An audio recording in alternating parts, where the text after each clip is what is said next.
जैसे कि पहले एपिसोड में हम सभी ने देखा, एक्जो चेंसलुई को तरफ देख के सोचने लगता है मैं तुम्हें तुम्हारी मर्जी से एक दिन अपना बना के ही छोड़ूंगा। इसके बाद से हम अपना अगला एपिसोड शुरू करते हैं। एपिसोड के पहले हमें लिंडा जो गोल्डन बाल वाली लड़की है उसको दिखाया जा रहा है। वो जल्दी जल्दी एकदम चेंसलुई के ऑफिस में आते हुए चेंसलुई से घबराते हुए बोलने लगता है, चेंसलुई तुम्हारे ड्रेस के वजह से ई कंपनी ने तुम्हारे ऊपर केस फाइल किया है। लिंडा का ये बात सुनते ही चेंसलुई घबरा के एकदम से कुर्सी से उठ के खड़ा हो जाता है। तभी लिंडा एक फाइल चेंसलुई को दिखाते हुए बोलने लगता है, ये देखो ड्रेस की इस जगह की गलती की वजह से तुम्हें रिजाइन करने की ऑर्डर दिया गया है। ये ड्रेस देखने के बाद चेंसलुई हैरान होकर लिंडा से बोलने लगता है, ये तो हो ही नहीं सकता क्योंकि ये ड्रेस तो मेरा ही है और मैंने इसे पूरी तरीके से बनाया नहीं, उससे पहले ये कैसे पब्लिश हो सकता है। ये सुनने के बाद लिंडा भी बोलने लगता है, हाँ मुझे पता है, मैंने इस बात को हेडक्वार्टर में समझाने की कोशिश किया है, मगर ई कंपनी इतना पावरफुल है कि हेडक्वार्टर हमारे कोई बात ही नहीं सुन रहा है। इन दोनों के ऐसा बात चल ही रहा था तभी कंपनी की एक लड़की घबराते हुए आके लिंडा से बोलने लगता है, मैम कुछ पुलिस ऑफिसर इधर आ रहा है।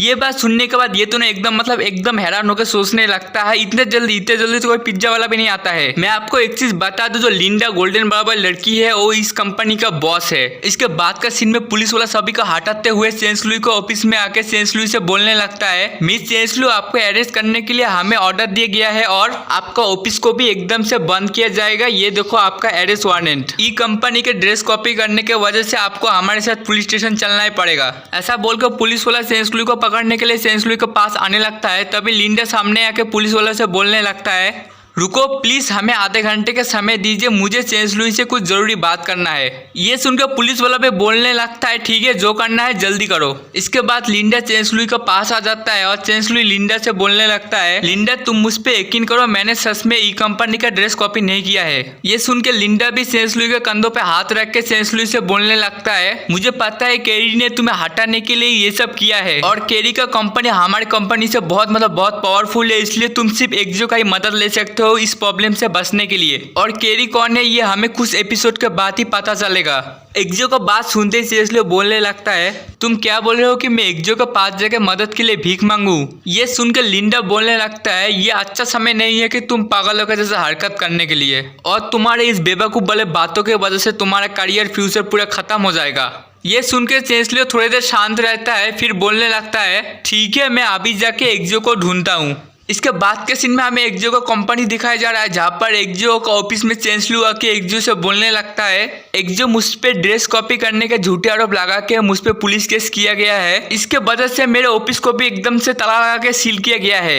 ये सुन के एक्जो हल्का सा मुस्कुराते हुए चेंसलुई से बोलने लगता है, मुझसे कुछ हेल्प चाहिए क्या। इसके जवाब में चेंसलुई सिर झुका के बोलने लगता है, हाँ मुझे तुमसे हेल्प चाहिए। ये सुन के एक्जो थोड़ा सा आगे आके चेंसलुई से बोलने लगता है, मैं तो तुम्हें हेल्प कर सकता हूँ मगर मुझे मिलेगा क्या।